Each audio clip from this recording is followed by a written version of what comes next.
Hi guys, this video gives a guide to installing a Slo-mo. This is the Version 2 Slomo into a Roundhouse billy. Firstly, we have to remove the side tank mount bracket, which is here, and replace it with this bracket that comes in the Slo-mo kit. The bracket's held in place by two brass bolts. One there, one there. So, let's get that going.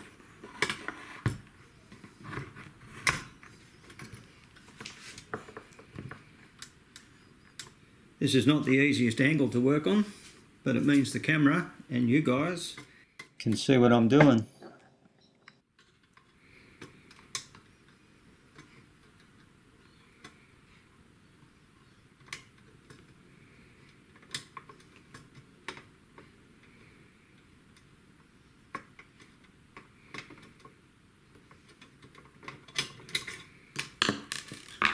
The nut's out, the bolt's out. Same on the other side.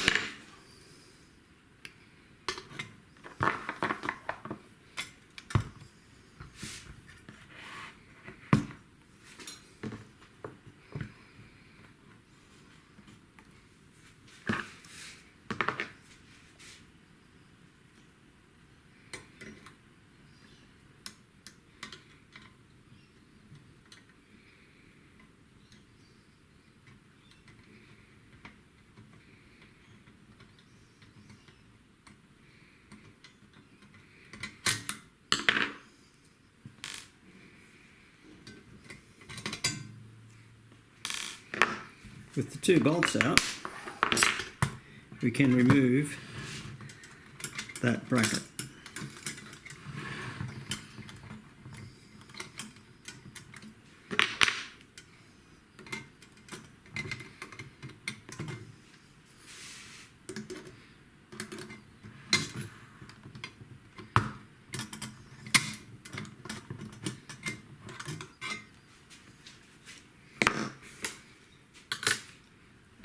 The original bracket was flat, which means the Slo-mo would actually foul on it when installed. The replacement bracket in the Slo-mo kit is cut out at the bottom, so it gives some clearance when the Slo-mo is fitted in the loco.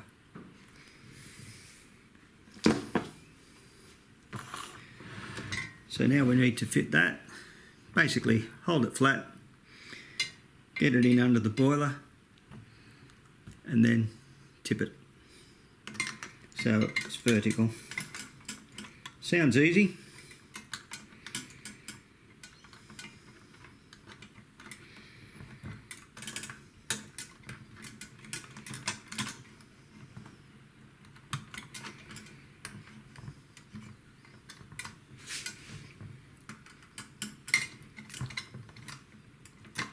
Yeah, it's even more difficult to fit it and try and keep my fingers out of the way of the camera.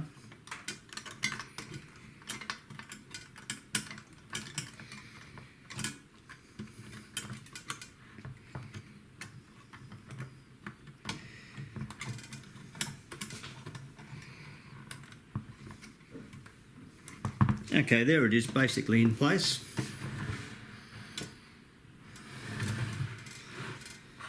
Now we'll refit those bolts.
Just fitting the second screw.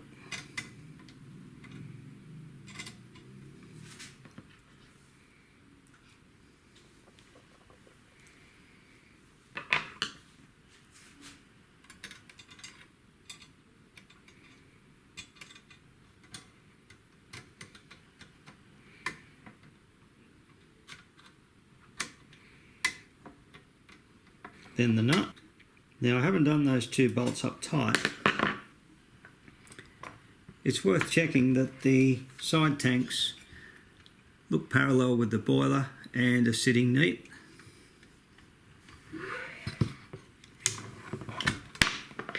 Then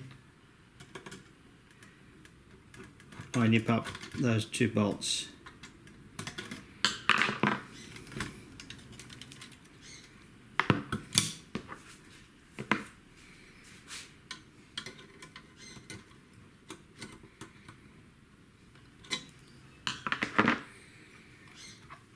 So, there we have the new side tank support bracket fitted, and we're ready to go on with the install. So now we need to remove the main crank from the axle.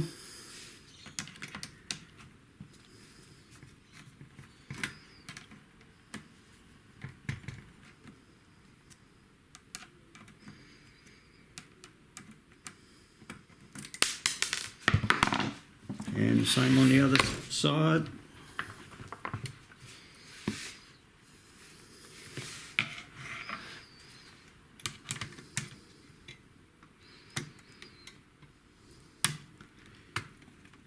This will be tighter on your loco probably. I've had this on and off a few times.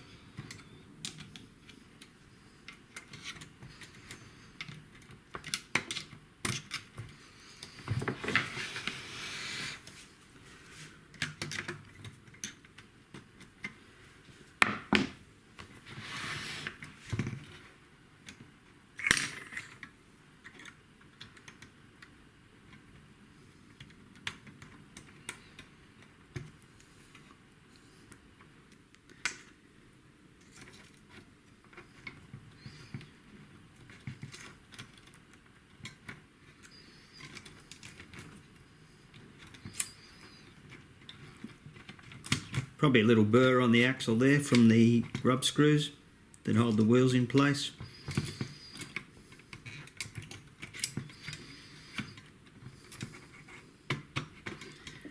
Try going the other way. That's better.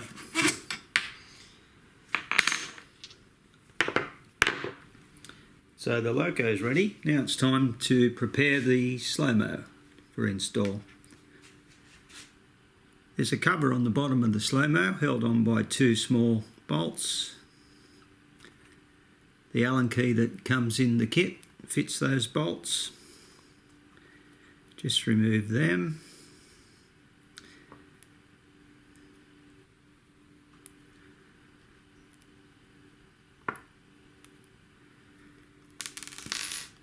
And the cover will only go on one way, so it's worth checking the orientation when you're taking it off.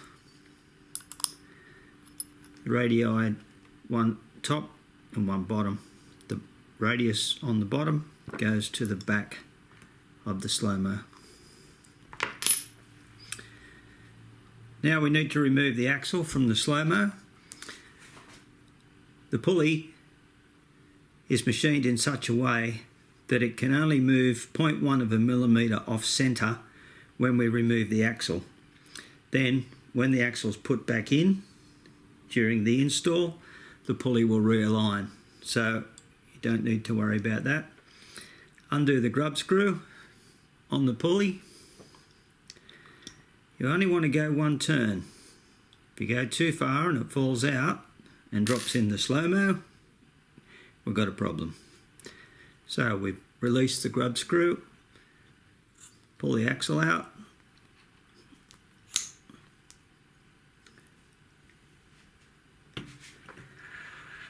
Now, the slot in the front mount just slips onto the forward axle, like that.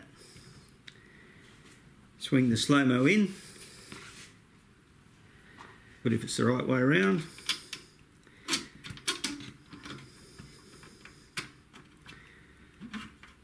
then start the axle in the bearing on the Slo-mo.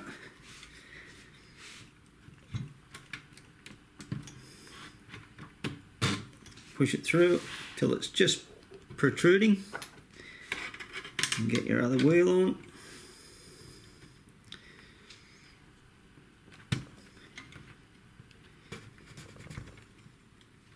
If it is too difficult to push, making sure that the Slo-mo is not pushed off centre, which would make it jam, you can support the wheel. Just tap it very lightly with something soft, like a piece of timber.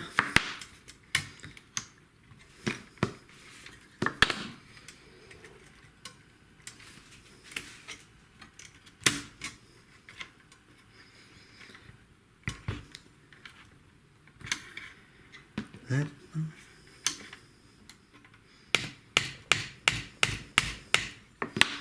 Okay, and there it is in place.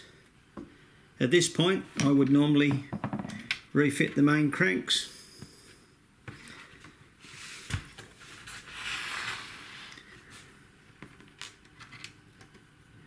Make sure the crank's in the same orientation as the crank on the front wheel.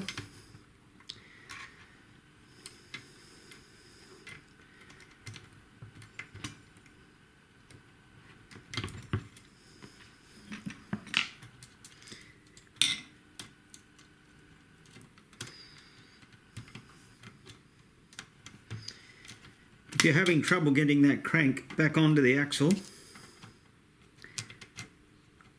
sometimes it makes life easier if you do up the grub screw on one of the wheels. Make sure it's in from the chassis so you've got some clearance.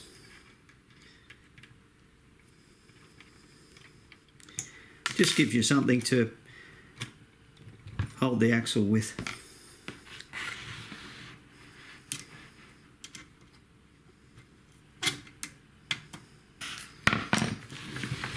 Same on the other side. Check that the main crank here is in the same orientation as the crank on the front.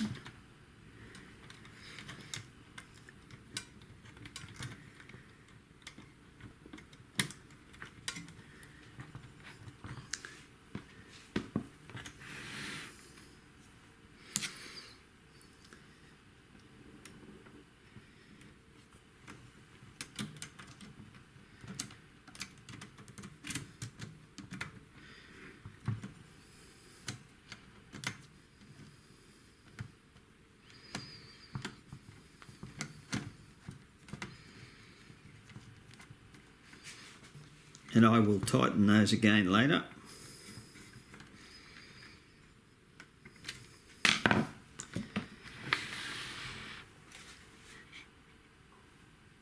Now we want to get the Slo-mo as close to the centre as possible. Which that looks pretty good to me. If you bring both wheels out till they touch the chassis, it gives you a better idea of the spacing. Now this is a very important part of the install. When we do up the grub screw in the pulley, we have to make sure it sits on the flat of the axle.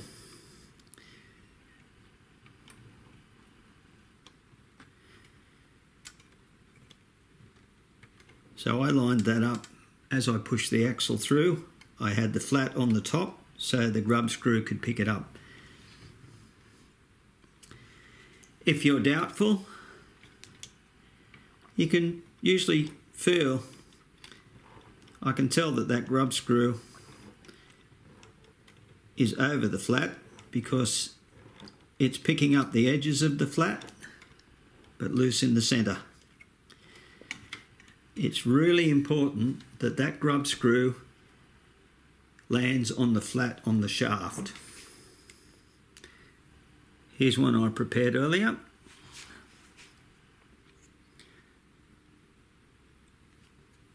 When we do up the grub screw and it lands on the flat, the head of the screw is flush with the boss on the pulley. If the grub screw doesn't land on the flat and instead is on the circular part of the axle, the grub screw stands higher than the boss.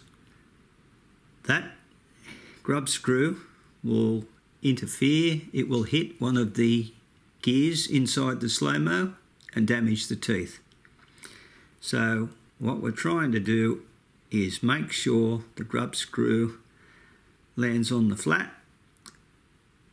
and the head of the grub screw is flush with the boss. So we're nearly finished here. We just need to put the cover back on and then put it on again. Again, you would normally do this with the engine laying on its back, but of course I'm trying to make this visible to the camera so you guys can see, but I'm sure you can work this bit out.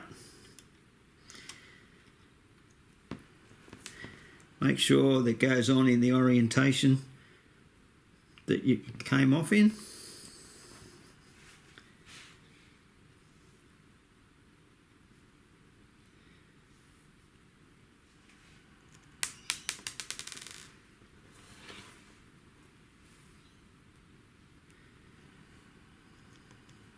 So the Allen key that came with the kit fits the grub screw in the pulley